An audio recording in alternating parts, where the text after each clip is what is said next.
जय हिंद दोस्तों। महेंद्र सिंह धोनी ने रोहित शर्मा के बारे में कहा था कि रोहित शर्मा के पास बैटिंग करने का गॉड गिफ्टेड टैलेंट है और रोहित शर्मा ने भी इस टैलेंट को व्यर्थ नहीं जाने दिया और बने क्रिकेट जगत के एकमात्र ऐसे बल्लेबाज जिनके नाम ओडीआई क्रिकेट में 3 दोहरे शतक है। तो आप भी रोहित शर्मा के फैन हैं तो इस वीडियो को अंत तक जरूर देखें, क्योंकि आज की इस वीडियो में हम बताएंगे आपको रोहित शर्मा के पहले दोहरे शतक की कहानी। ये कहानी उस मैच की जिस मैच ने रोहित शर्मा को बनाया हिट मैच। तो बात है 2013 की, जब ऑस्ट्रेलिया, जिसके पास शुरुआत से ही वर्ल्ड क्लास प्लेयरों का खजाना भरा है, जो क्रिकेट की सबसे प्रबल टीमों में थी, वो ऑस्ट्रेलिया 7 मैचों की सीरीज खेलने भारत आई हुई थी। और 2011 का वर्ल्ड कप जीतने के बाद भारत एकमात्र ऐसी टीम बन चुकी थी जो ऑस्ट्रेलिया जैसी टीम को भी कड़ी टक्कर देती हुई दिखाई दे रही थी। और हुआ भी कुछ ऐसा ही, क्योंकि 7 मैचों की ओडीआई सीरीज में 6 मैच पूरे हो चुके थे, जिसमें से 2 मैच ऑस्ट्रेलिया जीती, 2 मैच इंडिया और 2 मैच बारिश के कारण रद्द हो गए। 2-2 पर खड़ी सीरीज का आखिरी निर्णायक मुकाबला बेंगलुरु के एम चिन्नास्वामी स्टेडियम में खेला जाना था, जो अब शुरू हो चुका था। मैच शुरू होने से पहले किसे पता था कि आज का ये मुकाबला सदियों तक याद रखा जाएगा। मैच का पहला पड़ाव यानी टॉस ऑस्ट्रेलिया ने जीता और भारत को बल्लेबाजी करने का आमंत्रण दिया। भारत के लिए मैदान पर उतरी रोहित शर्मा और शिखर धवन की जोड़ी, और पारी के तीसरे ओवर ने धवन ने 3 चौके मारकर ऑस्ट्रेलिया को आने वाले तूफान का अंदेशा दे दिया था। इसके बाद रोहित ने भी अपने हाथ खोलने शुरू कर दिए। अब दोनों बल्लेबाज ताबड़तोड़ बल्लेबाजी कर रहे थे। ऐसा लग रहा था कि दोनों बल्लेबाज ड्रेसिंग रूम से ही सेट होकर आए हैं, क्योंकि अभी तक भारतीय पारी के 15 ओवर भी पूरे नहीं हुए थे और भारत का स्कोर 100 के पार जा चुका था। फिर शिखर धवन एलपीडब्ल्यू आउट हो जाते और 1 डाउन आते हैं किंग कोहली। अब क्रीज पर थे भारतीय टीम की दिल और धड़कन यानी विराट कोहली और रोहित शर्मा। लेकिन तभी इस मैच में आता है सबसे बड़ा पल, जब विराट कोहली सीधा शॉट खेलने के चक्कर में कैच थमा देते हैं और वो कैच आउट हो जाते हैं। कंगारुओं ने इस मैच में वापसी कर ली थी, क्योंकि 112 रन पर 0 विकेट भारतीय टीम अब 113 रन पर 2 विकेट हो चुकी थी। विराट के शून्य पर आउट हो जाने के बाद क्रीज पर आते हैं सुरेश रैना। इन फॉर्म विराट कोहली के इस रन आउट ने रोहित शर्मा को कुछ देर तक खामोश जरूर कर दिया था, क्योंकि रन आउट में सभी रोहित की गलती मान रहे थे। रोहित खामोश जरूर थे, लेकिन उनके अंदर तूफान ने जन्म ले लिया था, क्योंकि उन्हें अब विराट के भी रन बनाने थे और रोहित शर्मा ने किया भी कुछ ऐसा ही।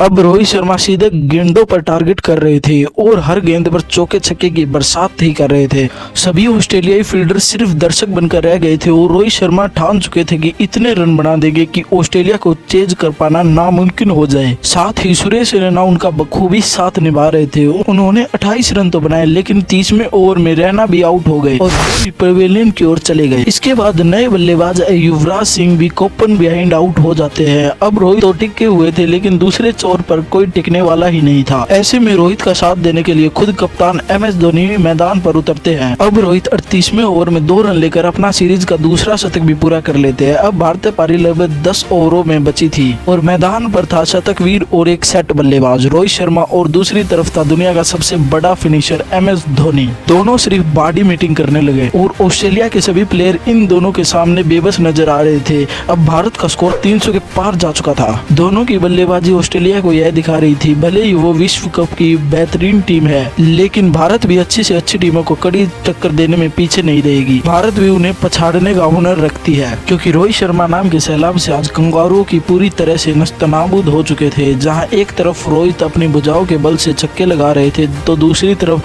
धोनी 150 से भी ज्यादा स्ट्राइक रेट से बल्लेबाजी कर रहे थे। मानो ऑस्ट्रेलिया के लिए आगे कुआं और पीछे खाई वाला मंजर सामने था, क्योंकि अब धोनी ने चौके के साथ अपना अर्धशतक पूरा कर लिया था, लेकिन दूसरी तरफ रोहित शर्मा ने 50 ओवर में पहली गेंद पर ही छक्का मारकर अपना दोहरा शतक पूरा कर लिया। इसके साथ रोहित शर्मा ने इतिहास रच दिया था और वे ओडीआई क्रिकेट में दोहरा शतक लगाने वाले सचिन और सहवाग के बाद तीसरे भारतीय क्रिकेटर बन चुके थे। यह दोहरा शतक रोहित का पहला दोहरा शतक था। इसके बाद रोहित ने 2014 में श्रीलंका के खिलाफ 264 रन और 2017 में श्रीलंका के खिलाफ नाबाद 218 रन की पारी खेली। यह पारी सबसे खास थी, क्योंकि ऑस्ट्रेलिया जैसी तगड़ी टीम के खिलाफ इतनी अच्छी बैटिंग करना। अब दोहरा शतक पूरा करने के बाद अगली गेंद पर रोहित शर्मा ने गगनचंपू छक्का लगाया, लेकिन ओवर की तीसरी गेंद पर रोहित शर्मा आउट हो गए। इसके बाद धोनी ने आखिरी 3 गेंदों में 2 चौके मारकर भारत का स्कोर 383 रन तक पहुंचा दिया। अब ऑस्ट्रेलिया के सामने 384 रन का पहाड़ जैसा लक्ष्य खड़ा कर दिया था। इतना बड़ा स्कोर खड़ा करने के बाद भी भारत ये मैच पूरी तरह से नहीं जीता था, क्योंकि ऑस्ट्रेलिया का एक ही खिलाड़ी किसी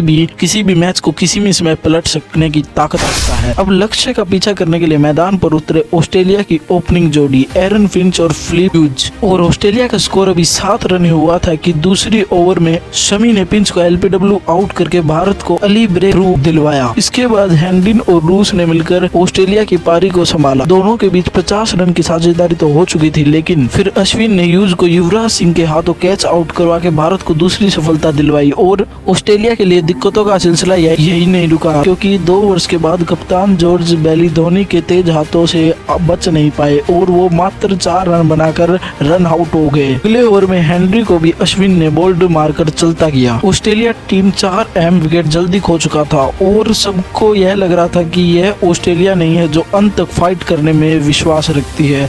तो कंगारुओं की तरफ से जिम्मा उठा लिया मैक्सवेल ने। उन्होंने आते ही भारत को पलटवार कर दिया।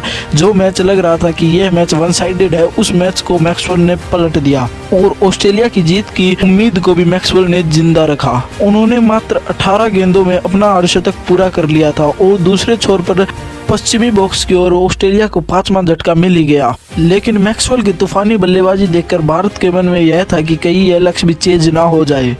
भारत को किसी भी हाल में मैक्सवेल की भी विकेट चाहिए थी, जिसका जिम्मा उठाया विनय कुमार ने।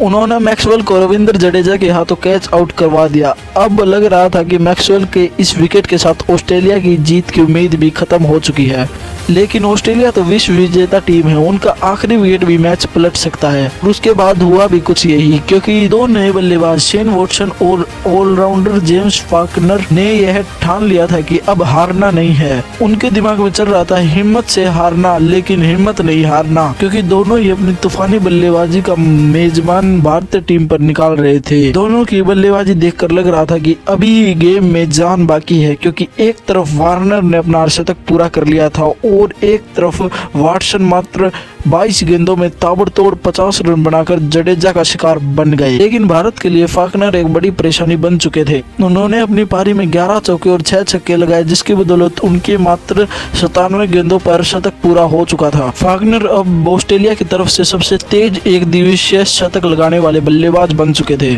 ऑस्ट्रेलिया को 70 गेंदों में 90 रन की दरकरार थी। फिर जडेजा ने दूसरे छोर पर फ्लिक मैक को बोल्ड आउट कर दिया और भारत को जीत के मुकाम पर पहुंचा ही दिया। लेकिन जेम्स फाकनर अभी भी भारत को जीत के बीच में खड़े थे।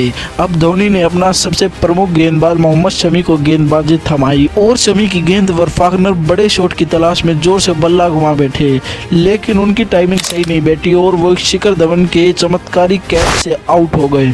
शिखर धवन की चमत्कारी कैच ने ऑस्ट्रेलिया पारी का अंत कर दिया और ऑस्ट्रेलिया 45.1 ओवर में 326 रन बनाकर ऑल आउट हो गई। यह ऐतिहासिक मुकाबला भारत ने 3-2 से जीत लिया था।